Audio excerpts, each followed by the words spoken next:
warahmatullahi wabarakatuh.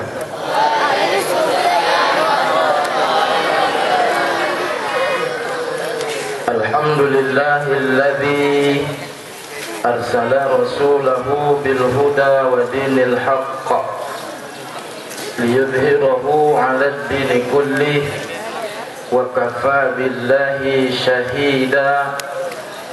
Ashhadu an la ilaha illallah wahdahu la syarika lah, faman ittaba'a hudaya fala yadhillu wa la yashqa, wa ashhadu anna Muhammadan 'abduhu wa rasuluh sayyidul mustafa wal mujtaba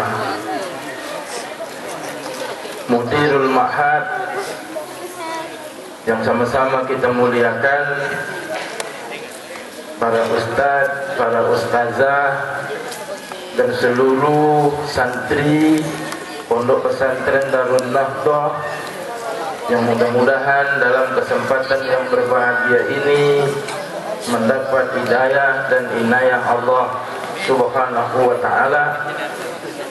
Kembali kita bersyukur kehadiran Allah Subhanahu wa ta'ala karena atas izin dan ridhonya pada pagi menjelang siang ini kita dapat duduk bersimpuh bersama dalam rangka melaksanakan satu kegiatan dalam rangka tahun baru Hijriah 1436. Mudah-mudahan dengan niat yang tulus, dengan niat yang ikhlas, sekecil apapun kedatangan dan kehadiran kita pada pagi yang berbahagia ini, mudah-mudahan tercatat sebagai amal soleh di sisi Allah Subhanahu wa ta'ala. Amin ya rabbal alamin. Salawat dan salam kita sampaikan buat junjungan kita Nabi besar Muhammad sallallahu alaihi wasallam. Allahumma salli ala Muhammad wa ala ali Muhammad. Anak-anakku, para santri sekalian, panas? Panas?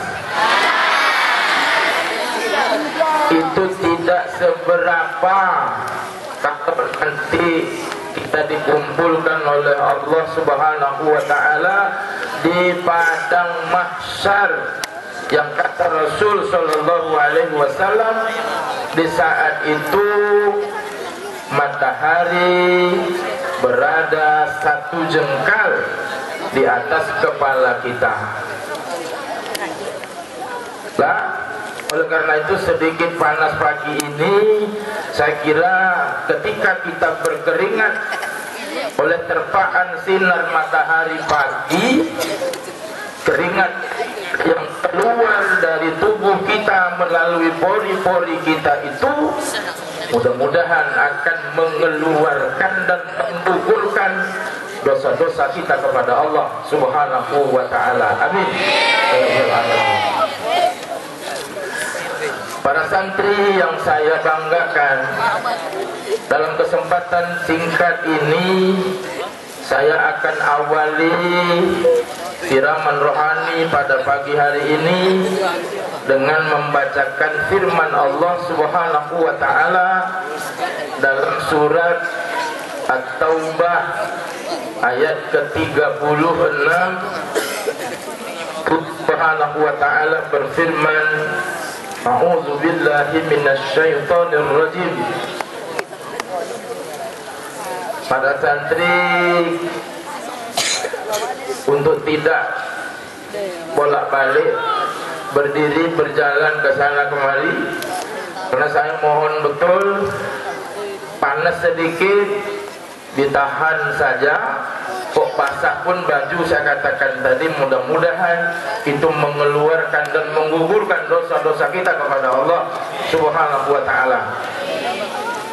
Saya ulangi, Allah Subhanahu wa ta'ala berfirman, A'udzu billahi minasyaitonir rajim. Bismillahirrahmanirrahim. Inna iddatash syuhuri indallahi ithna asyara syahran fi kitabillahi yawma khalaqas samawati wal ard minha arba'atun hurum. Sesungguhnya kata Allah, hitungan bulan dalam rentang 1 tahun adalah ithna asyara syahran. Hitungan bulan dalam rentang 1 tahun di sisi Allah Subhanahu wa taala adalah 12 bulan. Fi kitabillahi yawma khalaqas samawati wal ard, dan itu sudah menjadi ketetapan Allah Subhanahu wa taala pada hari Dia menciptakan langit dan bumi.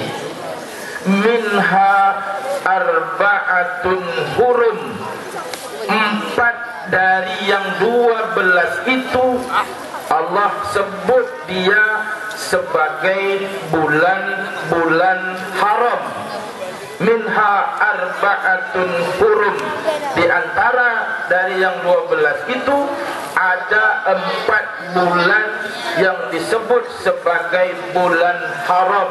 Minha arba'atun hurum. Hurum itu adalah bentuk jamak dari kata haram. Jadi ada 4 bulan yang disebut oleh Allah sebagai bulan haram. Apakah yang keempat bulan yang dinamai sebagai bulan haram?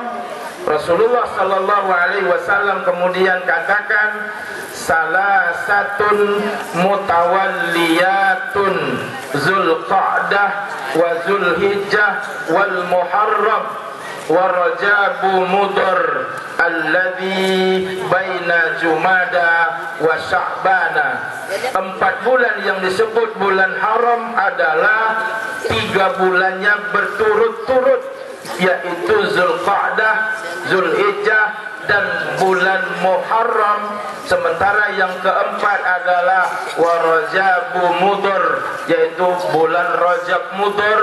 Bulan Rajab Mudhar alladzi baina Jumada wa Sya'bana, yaitu bulan yang terletak antara Jumadil akhir dan bulan Sya'ban. Keempat bulan itulah yang dinamai oleh Allah Subhanahu wa taala sebagai bulan haram. Pertanyaannya, kenapa Allah menyebut bulan itu adalah bulan-bulan haram? Syekh bin Baz menjelaskannya, innallaha harrama fihal qital bainan nas, karena pada bulan-bulan itu haram hukumnya terjadinya peperangan di antara manusia. Sebab apa?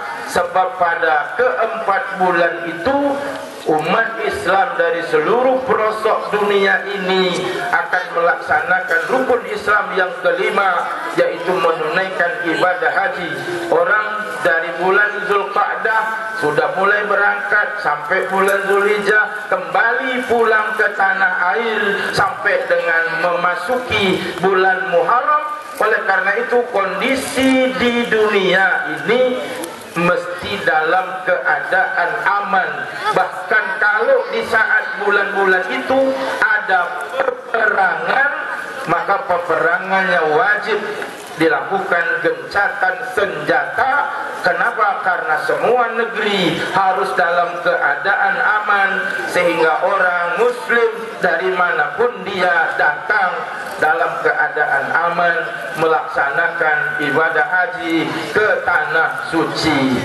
Lalu kenapa bulan Rajab termasuk bulan haram? Pada kebiasaannya bulan Rajab adalah bulan di mana umat Islam selalu melakukan ibadah umroh. Oleh karena itu juga maka bulan Rajab pun mesti dalam keadaan aman, tidak boleh ada peperangan. Salah satu dari 4 bulan haram itu adalah bulan Muharram, yang pada pagi hari ini kita menyambutnya, kita merayakannya sebagai bentuk dari rasa syukur atas nikmat Allah Subhanahu wa taala yang kembali mempertemukan kita dengan tahun baru Hijriah 1436 Hijriah. Para santri yang saya banggakan, hijrah yang tadi sudah disampaikan oleh kawan-kawan kita dalam ceramah singkatnya dan sangat bagus dan memukau, saya ingin mempertegaskan kembali bahwa hijrah esensinya adalah perubahan. Para ulama mengklasifikasi ada hijrah hissiyah, ada hijrah maknawiyah. Hijrah hissiyah adalah hijrah fisik, hijrah pindah dari satu negeri ke negeri yang lain, hijrah dari negeri yang tidak aman ke negeri yang aman. Itu namanya hijrah hissiyah. Itulah yang dulu dilakukan oleh Rasul Shallallahu Alaihi Wasallam sampai beberapa kali dia hijrah. Ada dari Mekah ke Habsyah, ada dari Mekah ke Taif, ada dari Mekah ke Madinatul Munawwarah sebagai bentuk hijrah yang terakhir, yang kemudian Rasulullah sampai akhir hayatnya bertempat tinggal di kota Madinah. Hijrah ini disebut dengan hijrah hissiyah. Hijrah yang seperti ini tentu sangat kondisional. Kalau kita berada dalam satu lingkup negeri, daerah, kampung yang kita sudah tidak merasa nyaman tinggal berdomisili di kampung itu karena adanya gangguan-gangguan, maka kita kemudian mencari tempat, mencari daerah, mencari negeri lain. Ini namanya hijrah hissiyah, yang tentu tidak setiap saat orang akan pindah dari satu negeri ke negeri yang lain. Tetapi para santri yang saya banggakan, yang paling penting bukan hijriah hissiyah, tetapi adalah hijrah maknawiyah. Hijrah maknawiyah adalah hijrah dari kondisi yang tidak baik kepada kondisi yang baik. Hijrah dari budaya kafir menuju budaya Islam. Hijrah dari akhlakul mazmumah, dari akhlak yang tidak terpuji menuju akhlak mahmudah, menuju akhlak yang terpuji. Hijrah dari sikap malas kepada sikap rajin. Hijrah dari semua bentuk maksiat menuju taat kepada Allah Subhanahu wa taala. Dan hijrah maknawiyah inilah yang mesti dan seharusnya kita lakukan di setiap saat dan waktu, karena hijrah maknawiyah inilah merupakan esensi dari ajaran Islam yang kita yakini ini.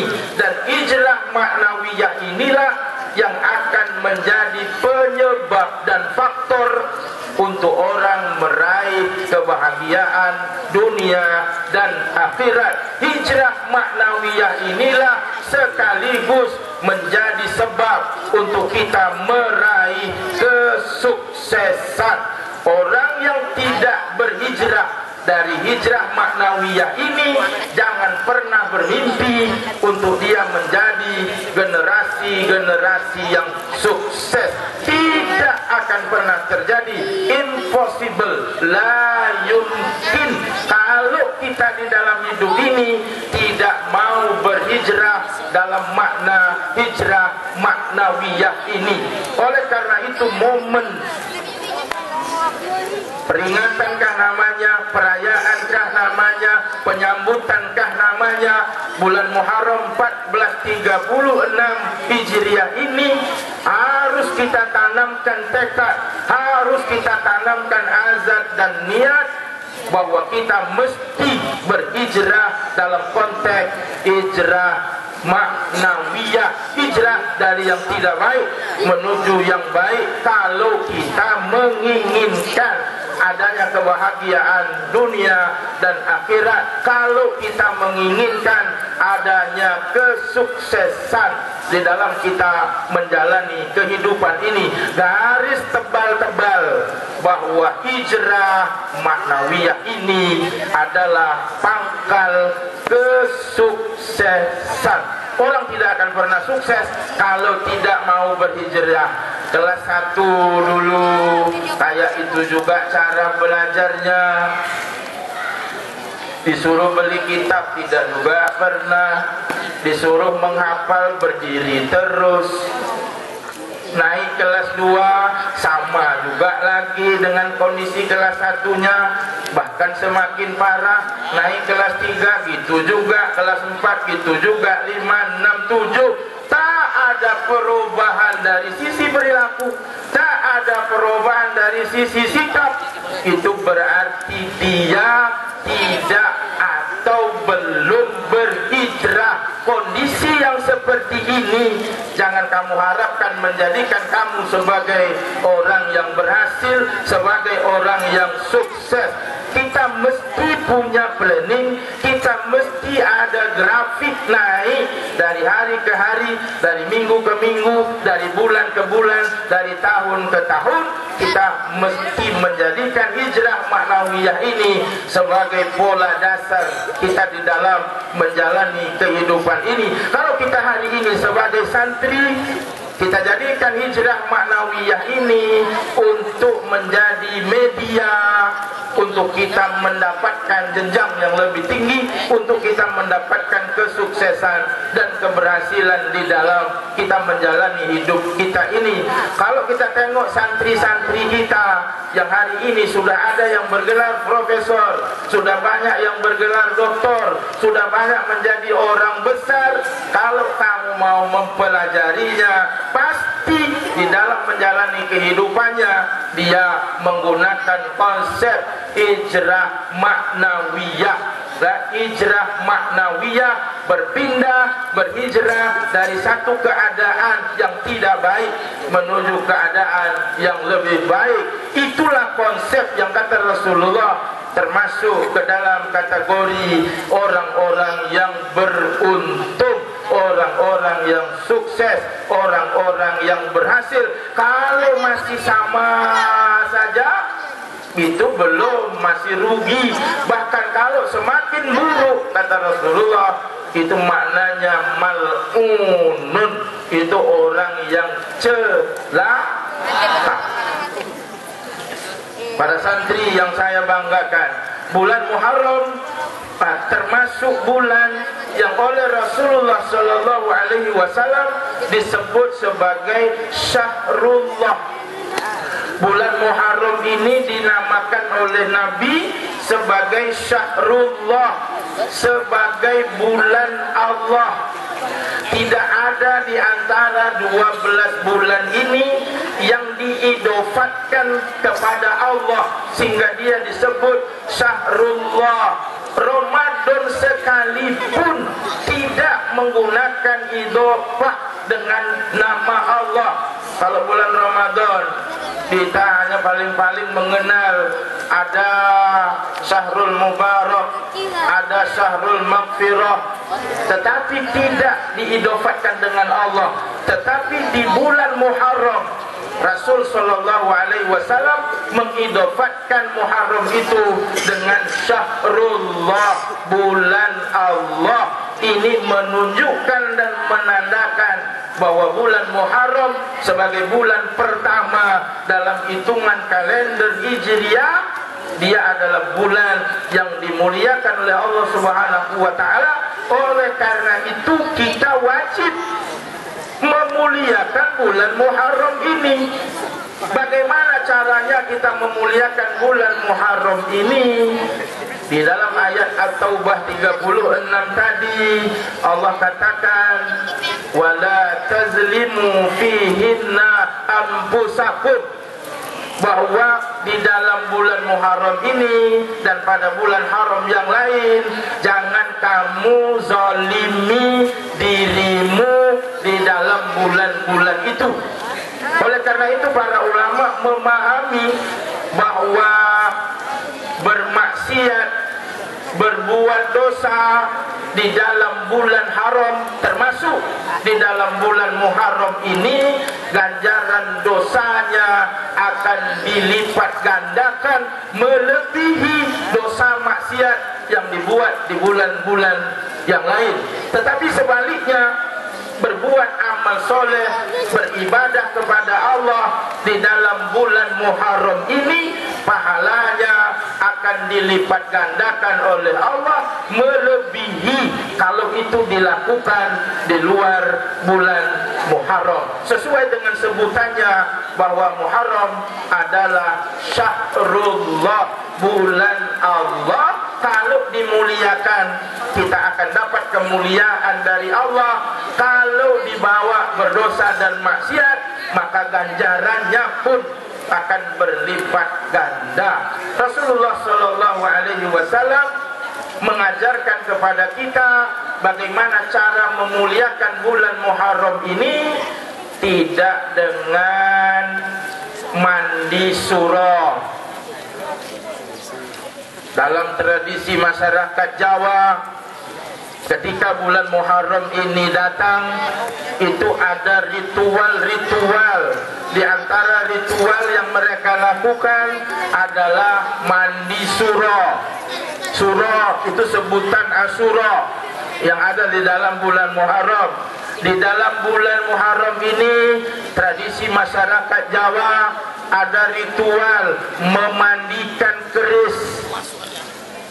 Air mandi keris itu dibagi-bagi, dibuat jimat, katanya mengandung keberkahan.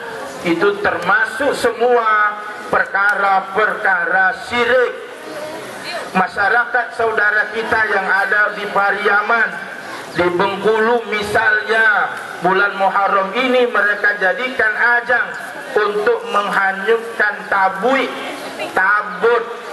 dan itu menjadi tradisi besar-besaran karena dapat bantuan dana dari Iran. Karena tradisi tabut ini merupakan bagian dari tradisi Syiah, di mana menghanyutkan tabut itu syarat dengan unsur-unsur mistik.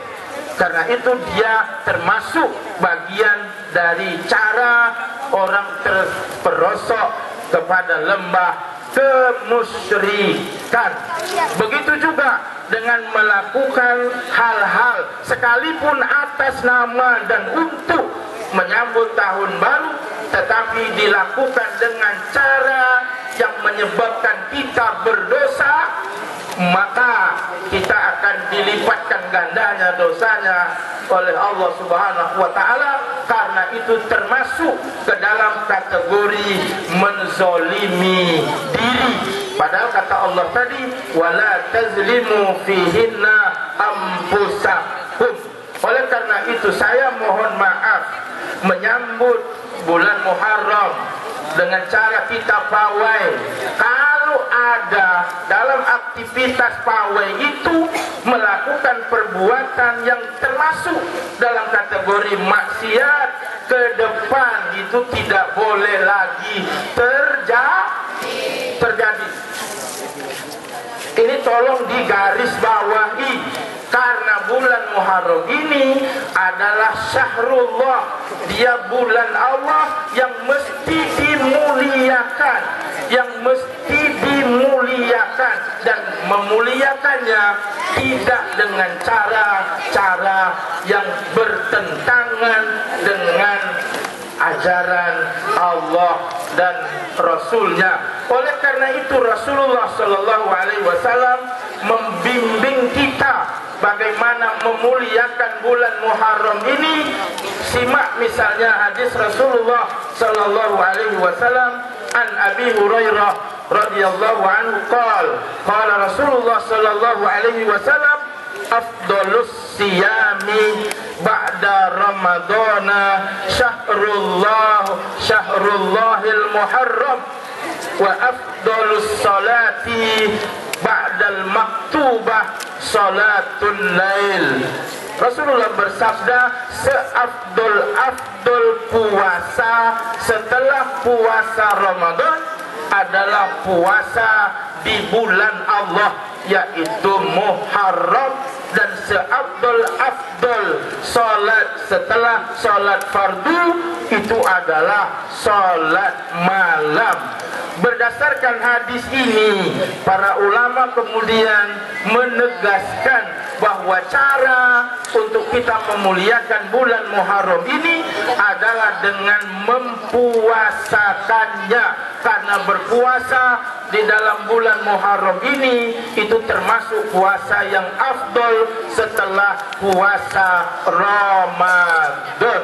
Hanya saja perlu digarisbawahi, tidak ada dalil, tidak ada nas bahwa kita disuruh puasa di dalam bulan Muharram ini pada hari-hari tertentu, satukah, duakah, tigakah, kecuali yang ada dalil dan nasnya perintah berpuasa pada hari ke-10 bulan Muharram yang kita kenal dengan puasa Asyura. Jadi tidak ada puasa 1 Muharram, tidak ada puasa 2 Muharram. Yang pertama yang ada nasnya adalah puasa Asyura, puasa pada hari ke-10 bulan Muharram, yang itu biasa kita melaksanakannya. Ada saja terkait dengan ini, anak-anakku sekalian, puasa Asyura itu juga puasanya orang-orang Yahudi. Ketika Rasulullah hijrah dari Mekah ke Madinah, Rasulullah memperhatikan orang-orang Yahudi Madinah juga berpuasa Asyura. Lalu oleh Rasulullah bertanya kepada mereka, orang Yahudi, kenapa kalian juga berpuasa Asyura? Kata orang Yahudi, kami mengikut apa yang dilakukan oleh Musa, dan kami juga menghormati apa yang dulu dialami oleh Musa pada tanggal 10 Muharram, di mana Musa dengan rombongannya terselamatkan dari kejaran tentara Fir'aun, dan Fir'aun kemudian tenggelam. Nabi Musa dengan rombongannya selamat. Mengenang hari itu, maka orang-orang Yahudi Madinah pada hari Asyura itu mereka berpuasa. Kata Rasulullah kepada orang Yahudi, kalau begitu kami lebih berhak untuk berpuasa pada hari Asyura. Hanya saja, kata Rasulullah, supaya tidak sama puasa Asyura kita dengan puasa Asyuranya orang Yahudi, maka kita mesti menyelisihinya. Bagaimana menyelisihinya? Maka kata Rasulullah, mulai bulan depan, mulai tahun depan, Muharram tahun depan, kita mulai berpuasa pada hari ke-9. Jadi kita wajib, saya ulangi, jadi kita seharusnya berpuasa di bulan Asyura ini 2 hari, Tasu'a wa Asyura, 9 dan 10, supaya puasa Asyura kita tidak sama dengan puasa Asyuranya orang-orang Yahudi. Maka kita hari ke-9 berpuasa, hari ke-10 berpuasa. Kalau tidak bisa di hari 9 dan 10-nya, selisihilah dia dengan 10-11. Begitu kata riwayat dalam Musnad Imam Ahmad, dan ini dapat kita jadikan pegangan yang pada intinya puasa Asyura kita mesti tidak sama dengan puasa Asyuranya orang-orang Yahudi.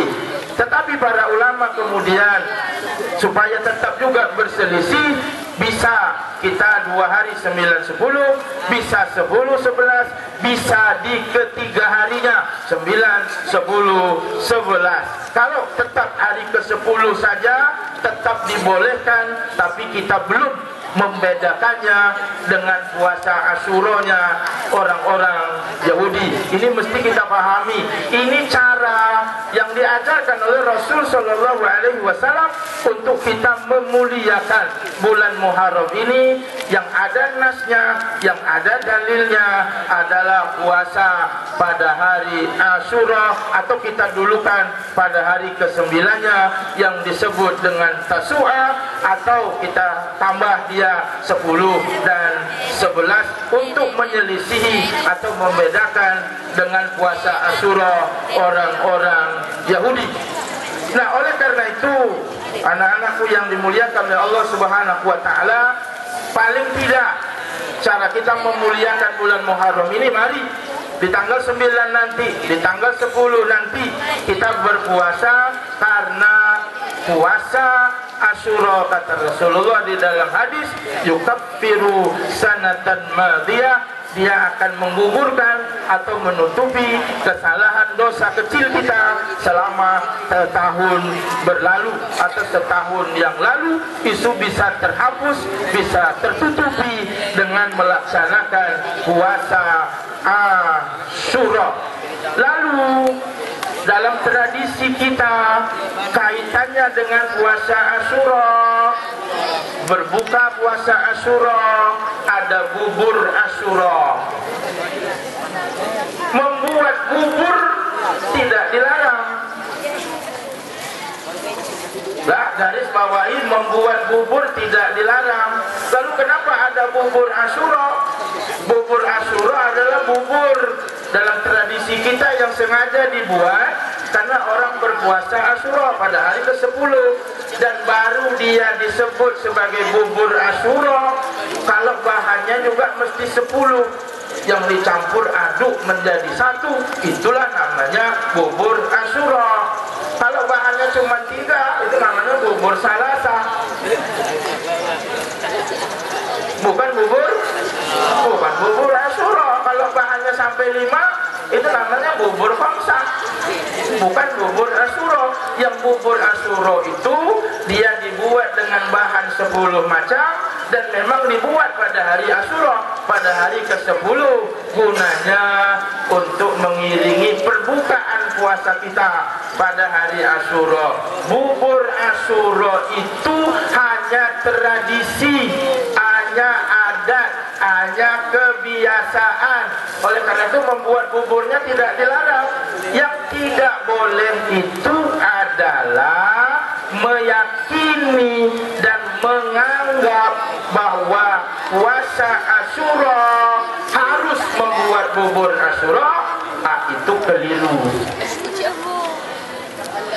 Lah, membuat buburnya boleh, buatlah, nanti diantar ke rumah Buya.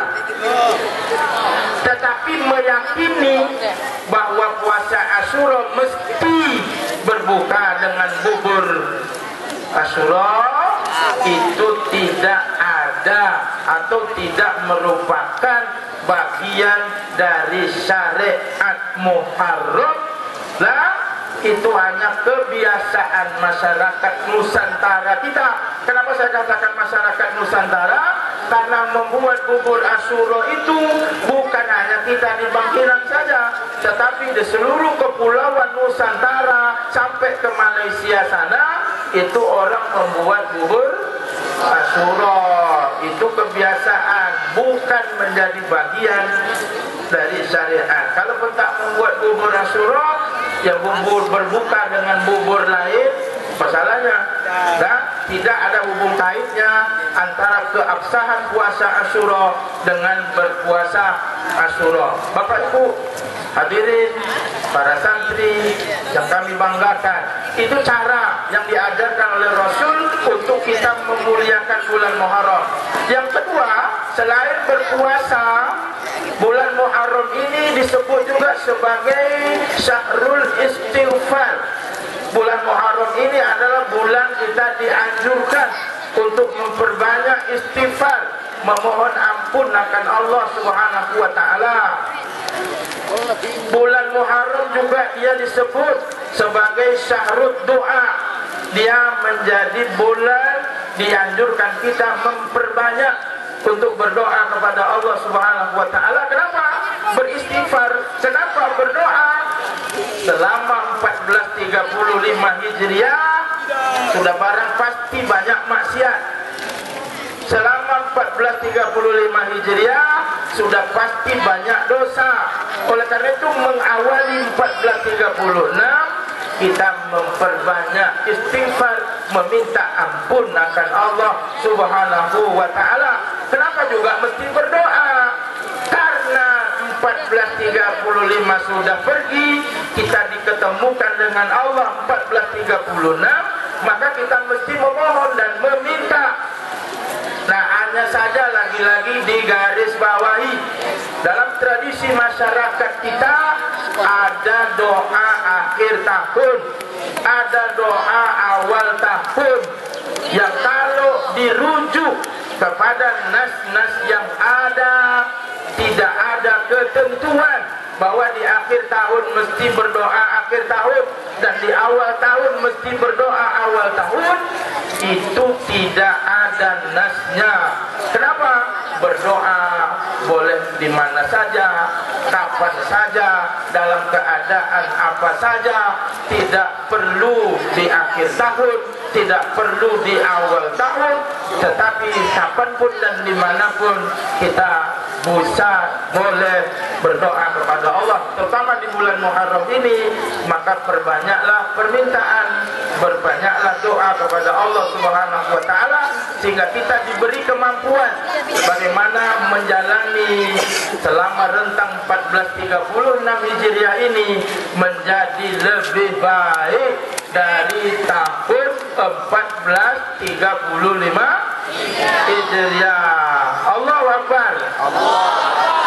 Mulai hari ini tanamkan tekad, tanamkan azam, luruskan niat bahwa saya mesti berhijrah dalam konteks hijrah maknawiyah tadi, karena ini menjadi dasar, menjadi sebab, menjadi faktor, menjadi pemicu untuk kita mendapatkan kebahagiaan dan kesuksesan hidup, baik di dunia apatah lagi nanti kehidupan di akhirat kelak.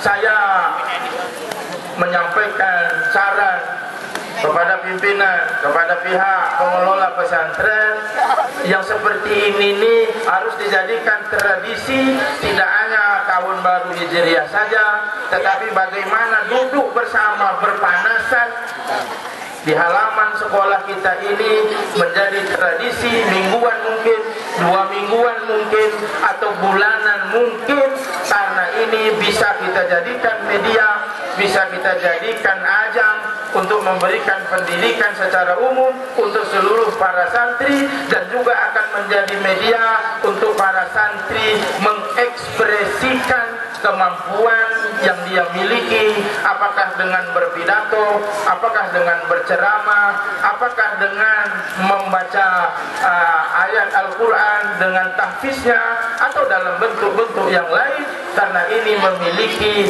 nilai tambah, karena ini memiliki nilai positif dalam rangka pengembangan kepribadian dan intelektual bagi para santri kita, ketimbang kita melakukan kegiatan, kita melakukan aktivitas, kita membuat acara yang tidak ada dampak untuk kepribadian dan tambahan wawasan kepada anak-anak dan santri kita. Seperti ini sedikit berpanas, tetapi saya yakin kalau itu ditradisikan, kalau itu dibudayakan, kalau tak bisa mingguan, mungkin 2 mingguan, kalau tak bisa 2 mingguan, jadikan dia sebagai ajang bulanan dalam rangka memberikan pembelajaran, selain tentunya pembelajaran secara formal di dalam kelas di setiap harinya, karena ini ada nilai-nilai